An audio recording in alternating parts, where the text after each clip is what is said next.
अस्सलाम वालेकुम दोस्तों, मेरा नाम है अजीम और आप देख रहे हैं मिस्टर इंजीनियर यूट्यूब चैनल। आज की इस वीडियो में हम आप दोस्तों को ये बताएंगे कि आप अपने एंड्रॉयड टीवी बॉक्स को किस तरह से किसी भी एलसीडी या किसी भी सीआरटी टीवी या किसी भी सिंपल एलसीडी टीवी के ऊपर कैसे चला सकते हैं।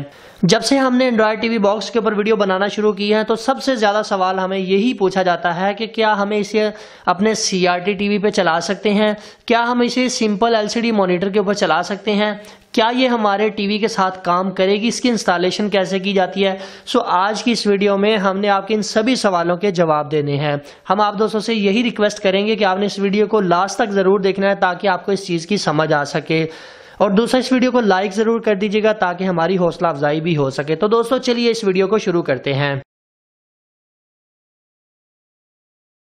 जी तो दोस्तों, जैसा कि आप लोग यहाँ पर देख सकते हैं कि हमारे सामने इस वक्त एक ये TX6 एंड्रॉयड टीवी बॉक्स पड़ा हुआ है। हम बारी बारी 3 स्टेप्स की बात करेंगे कि कैसे आप इसको अपनी एलसीडी के साथ कनेक्ट कर सकते हैं। दोस्तों यहाँ पर सबसे पहले नंबर पर बात आ जाती है HDMI केबल के थ्रू कनेक्शन की। जैसा कि आप दोस्तों को पता है कि अक्सरियत LED टीवी जो कि ज़्यादा बड़े साइज की होती है उनके अंदर HDMI की 2 पोर्ट्स होती हैं। सो अगर आपके पास कोई भी ऐसी LCD है, चाहे वो पहले से ही एंड्रॉयड है, आप उसको एंड्रॉयड बॉक्स लगाना चाहते हैं तो आपने जस्ट इस तरह से इस एंड्रॉयड टीवी बॉक्स के अंदर HDMI केबल को इंसर्ट कर देना है और इस केबल की दूसरी साइड आपने अपनी LCD टीवी के पीछे लगा देनी है और अपने सोर्स बटन को प्रेस करके आपने अपना जो मूड है उसका वो आपने HDMI के ऊपर कर देना है। तो आपका जो एंड्रॉयड टीवी बॉक्स है वो आपकी LCD पे कन्वर्ट हो जाएगा। ये वाला तरीका तो हमने अपनी हर वीडियो के अंदर आप दोस्तों को बताया था। अभी यहाँ पर जो बात आती है वो ये है कि यार हमारे पास सिंपल एक मॉनिटर है, उसके अंदर कोई HDMI की केबल नहीं है, तो उसके साथ हम किस तरह से इसको कनेक्ट करेंगे इस टीवी बॉक्स को। उसका भी बड़ा ही आसान सा हल है। आपने जस्ट एक HDMI to VGA कन्वर्टर लेना है। यहाँ पर आप देख सकते हैं HDMI to VGA कन्वर्टर, ये HDMI की पोर्ट बनी है, ये इसको कन्वर्ट करेगी VGA के अंदर। मैं जरा इस पैकेट को ओपन कर लेता हूँ और आप लुक चेक कर लें। इस साइड से आपको आउटपुट देगी और इस साइड से आप इसे इनपुट दे सकते हैं। मैं ये लाइव प्रूफ आप लोगों को करके भी दिखाऊंगा। अब यहाँ पर ये वाला हमारा TX6 एंड्रॉयड टीवी बॉक्स है, मैं इसको इसके अंदर इंसर्ट कर देता हूँ HDMI को। अब यहाँ पर मैं अपना कोई भी VGA की केबल लगा सकता हूँ जो कि आपकी एक नॉर्मल मॉनिटर के अंदर भी होती है, जो कि नॉर्मली किसी भी आपके मॉनिटर के अंदर होती है। वो VGA केबल आपने यहाँ पर लगा देनी है। सो यहाँ पर मेरे पास एक LCD है तो मैं इसको इसके साथ जनाब कुछ इस तरह से कनेक्ट कर देता हूँ। ठीक है, जस्ट सिर्फ ये कनेक्शन आपने करना है। इस कनेक्शन को करने के बाद हमने अपने एंड्रॉयड टीवी बॉक्स को 5 वोल्ट के पावर सोर्स के साथ कनेक्ट कर देना है ताकि एंड्रॉयड टीवी बॉक्स को ऑन किया जा सके। यहाँ पर मैं इस अडॉप्टर को 220 वोल्ट की सॉकेट के अंदर लगा देता हूँ। दोस्तों आप लोग यहाँ पर देख सकते हैं कि हमारी LCD है अभी नो सिग्नल का ऑप्शन दे रही है। हमारा Android TV box turn on हो गया। अभी नो सिग्नल क्यों आ रहा है? क्योंकि हमने इसकी सिलेक्शन ही नहीं की। तो मैं इसके सोर्स के बटन को एक दफा से प्रेस करूंगा तो यहाँ पर हम इसको पीसी के ऊपर, यहाँ पर आप देख सकते हैं पीसी के ऊपर ले आएंगे, या पीसी के ऊपर लाने के बाद हम एंटर के बटन को प्रेस करेंगे तो ये पीसी मोड के ऊपर कन्वर्ट हो जाएगा। आप लोग यहाँ पर देख सकते हैं कि इस LCD के ऊपर आप लोगों को इसका इंटरफेस नजर आ रहा है हमारे इस एंड्रॉयड टीवी बॉक्स का। मगर मैं यहाँ पर एक चीज रिलाई कर रहा हूँ, वो ये कि इसके रिजल्ट में मुझे थोड़ा सा फर्क नजर आ रहा है। जो हमने HDMI के ऊपर हमें रिजल्ट देखने को मिल रहा था वो इस केबल के थ्रू, इस VGA केबल के थ्रू हमें वो रिजल्ट देखने को नहीं मिल रहा। सो ये चीज़ आपने ज़रूर जहन में रखनी है कि अगर आप ये कन्वर्टर्स का इस्तेमाल करेंगे तो रिजल्ट में आपको थोड़ा बहुत फ़र्क देखने को मिलेगा, मगर ये कि ओवरऑल फिर भी काफ़ी अच्छा है। वेल दोस्तों, यहाँ पर ये चीज़ तो क्लियर होगी कि हम इसे VGA केबल वाली LCD जो है जिसके अंदर HDMI की पोर्ट नहीं होती उसके ऊपर भी चला सकते हैं। यहाँ पर सबसे बड़ा सवाल एक और ये पैदा होता है कि हाँ, आवाज़ कहाँ से आएगी, जो भी चीज़ हम प्ले करेंगे वो कहाँ से हमें सुनाई देगी। तो उसके लिए आप यहाँ पर देख सकते हैं कि एक ऑक्स इनपुट की केबल रखी गई है। आप कोई भी मल्टीमीडिया स्पीकर इसके साथ यहाँ पर अटैच कर सकते हैं। यहाँ पर देख सकते हैं, यहाँ पर अपना कोई भी मल्टीमीडिया स्पीकर या वूफर अटैच करके आप इससे अपनी ऑडियो भी सुन सकते हैं।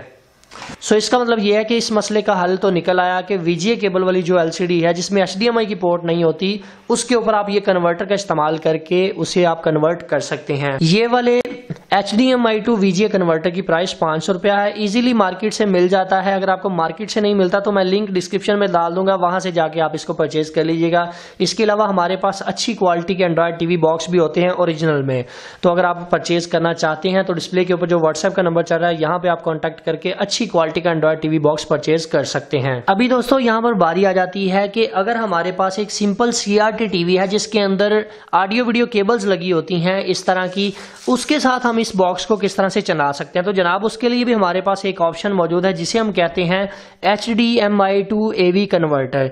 इस कन्वर्टर का इस्तेमाल करते हुए हम अपने किसी भी एंड्रॉयड टीवी बॉक्स को अपने CRT टीवी या ऐसी LCD के ऊपर देख सकते हैं जिसके अंदर सिर्फ ऑडियो वीडियो की पिन्स लगती हैं। सो यहाँ पर मैं जरा इस कन्वर्टर को ओपन कर लेता हूँ। सबसे पहले इस कन्वर्टर की ओर लुक चेक कर ले। यहाँ पर मिनी लिखा हुआ है, HDMI to AV कन्वर्टर है। इनपुट आपने इस साइड से देनी है, आउटपुट आप लोगों को यहाँ पर AV देखने को मिलती है।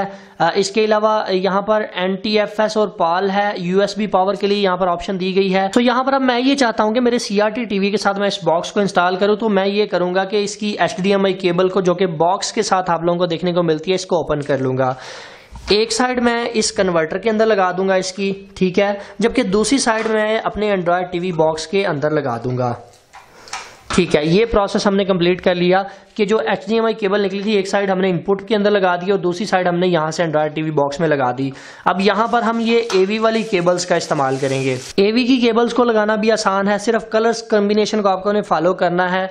येलो को हमने यहाँ पर लगा दिया, व्हाइट को हमने यहाँ पर लगा दिया और रेड को हमने यहाँ पर लगा दिया। एक चीज याद रहे कि येलो जो होती है ये वीडियो का सिग्नल होता है और ये वाली जो दो है ये स्टीरियो ऑडियो का सिग्नल होती हैं। सो इसको आपने यहाँ पर पाल के ऊपर ही रहने देना, NTFS नहीं करना। अभी ये जो तीन आप लोगों के सामने इनकी पिन्ने नजर आ रही हैं ऑडियो वीडियो की, इसको आपने अपने CRT टीवी के पीछे लगा देना, जो कि अक्सरियत में LCDs के पीछे भी ये ऑप्शन होती है। सो मैं अपनी इस LCD के अंदर ये वाली पिन्ने लगा देता हूँ। अगर आपके पास CRT टीवी है उसमें लगा देंगे तब भी ये काम करेगी। वेल दोस्तों, यहाँ पर कनेक्शंस को तो हमने कर लिया, अभी भी नो सिग्नल आ रहा है। इसका मतलब ये है कि हमें सोर्स के बटन को प्रेस करके इसके मोड को चेंज करना पड़ेगा। सो यहाँ पर मैंने सोर्स के बटन को प्रेस किया, यहाँ पर मैंने AV2 के अंदर अपनी इन पिनों को लगाया, तो AV2 नंबर के ऊपर मैं आकर इसको एंटर कर दूंगा।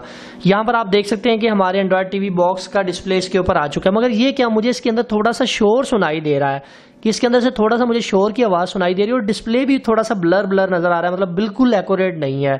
इसका मतलब ये है कि हमें इस HDMI कन्वर्टर को 5 वोल्ट के पावर सोर्स के साथ कनेक्ट करना पड़ेगा। सो मैं जरा कैमरे को नीचे करता हूं। आप लोग यहाँ पर देख सकते हैं इस साइड के ऊपर जो USB की ऑप्शन है, यहाँ पर आपने इसको कनेक्ट कर देना है और इसे किसी भी 5 वोल्ट के सोर्स के साथ कनेक्ट कर देना है। लेट्स सपोज मैं इसी एंड्रॉयड टीवी बॉक्स से जो 5 वोल्ट की USB वाला ऑप्शन होता है वहां पर मैं इसको कनेक्ट कर देता हूं। अब यहाँ पर जैसे ही मैं इसको कनेक्ट करूंगा आपके सामने टीवी के अंदर लाइनें थोड़ी सी आई थी, मगर बिल्कुल एक्यूरेट हो गया है, रिजल्ट काफ़ी शानदार हो गया है। इसके अंदर जो डिस्टॉर्शन आ रही थी, जो बैकग्राउंड के ऊपर हमें शोर सुनाई दे रहा था, वो बिल्कुल गायब हो चुका है। सो यहाँ पर मैं कोई चीज़ प्ले करके आप लोगों को दिखा देता हूँ। दोस्तों आप लोग यहाँ पर देख सकते हैं कि हमारा एंड्रॉयड टीवी बॉक्स हमारे CRT टीवी के ऊपर अब कन्वर्ट हो चुका है। हम इसमें AV के थ्रू इसको चला रहे हैं तो बिल्कुल ठीक तरह से काम कर रहा है, मगर मैं यहाँ पर एक और चीज़ रिलाई कर रहा हूँ कि रिजल्ट में मुझे थोड़ा बहुत फ़र्क देखने को मिल रहा है। रिजल्ट बिल्कुल एक्यूरेट उस तरह का नहीं है जिस तरह से HDMI का 100% 4K आना चाहिए था। रिजल्ट में आपको थोड़ा सा फ़र्क ज़रूर नज़र आएगा, मगर यह है कि काफ़ी बेहतर है, चलने में अच्छा है, बिल्कुल ओके है। और अगर मैं बात करूं आवाज़ की, तो यहाँ पर मैं वॉल्यूम को ओपन करके आप लोगों को यहाँ पर सुना भी देता हूं कि आवाज़ बिल्कुल ठीक है। आप यहाँ पर देख सकते हैं कि हमारे स्क्रीन के अंदर से हमें आवाज़ भी सुनाई दे रही है और वीडियो भी बिल्कुल ठीक चल रही है। अगर बात करें इस HDMI to AV कन्वर्टर की, तो इसकी प्राइस 1200 रुपये है, मार्केट से आसानी से मिल जाता है। अब यहाँ पर वीडियो के लास्ट पर आप लोगों को एक और सवाल क्लियर करता चलूँ कि बहुत सारे दोस्त ये सोचते हैं कि यार हम एंड्रॉयड टीवी बॉक्स ले रहे हैं तो इसका रिमोट नया नहीं मिलता, तो इसका क्या हाल है। उसका भी मैं आप लोगों के लिए एक सोल्यूशन लेके आया हूँ। आप लोग इस यूनिवर्सल रिमोट का इस्तेमाल कर सकते हैं। इस रिमोट का फ़ायदा ये है कि आप इसे किसी भी एंड्रॉयड टीवी बॉक्स के साथ यूज़ कर सकते हैं। इसको इस्तेमाल करना इंतहाई आसान है। आपने जस्ट एक USB डोंगल, जो कि मैंने अभी इस एंड्रॉयड टीवी बॉक्स के पीछे लगाई हुई है, इस डोंगल को इसके साथ कनेक्ट कर देना है। तो जनाब आपको कोई किसी किस्म की सेटिंग करने की जरूरत नहीं पड़ेगी।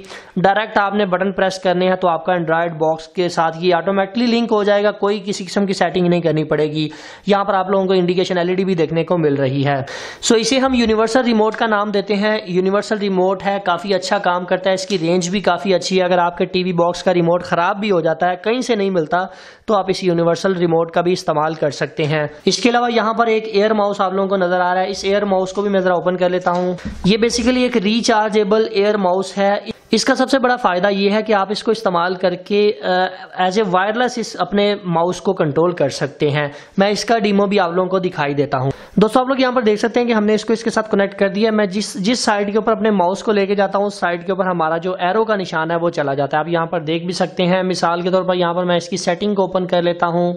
सेटिंग को ओपन करने से आप यहाँ पर देख सकते हैं मैं अपनी मर्जी से इस क्रूजर को जिस तरफ मर्जी कर सकता हूँ। इसके ऊपर बटन्स भी बने हुए हैं, आप अपनी मर्जी से इसे बैक भी कर सकते हैं, होम पेज के ऊपर भी आ सकते हैं, ऑन ऑफ कर सकते हैं, आगे पीछे कर सकते हैं। और यहाँ पर मजे की बात यह है कि इसके इसी माउस के बैक साइड के ऊपर कीबोर्ड दिया हुआ है जिसकी मदद से आप इसके ऊपर कुछ भी टाइप कर सकते हैं। मतलब कि ये वायरलेस एयर माउस भी है और एयर कीबोर्ड भी है। आप अपनी मर्जी से कुछ भी यहाँ पर टाइप भी कर सकते हैं, एंटर वगैरह कर सकते हैं। मतलब कीबोर्ड का भी काम ले सकते हैं और वायरलेस माउस का भी काम ले सकते हैं। इस एयर माउस के अंदर इसकी बिल्ट इन बैटरी है, कोई एक्स्ट्रा से सेल नहीं डालने पड़ते। आपको एक दफा से चार्ज करेंगे काफी देर निकाल जाता है। इसकी रेंज भी अच्छी है और ये चलने में भी काफी अच्छा है। ये वाले यूनिवर्सल रिमोट के अंदर 2 सेल लगते हैं मगर ये काफी बेहतर है ये भी। सो फाइनली दोस्तों आज की वीडियो यहीं तक थी। उम्मीद करते हैं आप दोस्तों को पसंद आई है और आप लोगों को बहुत कुछ इस वीडियो में से सीखने को मिला होगा। अगर आप लोगों को आज की वीडियो पसंद आई है तो इस वीडियो को लाइक जरूर कर दीजिएगा और अपने दोस्तों के साथ शेयर कर दीजिएगा। अपना बहुत सा ख्याल रखिएगा, अपनी दुआ में याद रखिएगा। अल्लाह हाफिज। पाकिस्तान जिंदाबाद।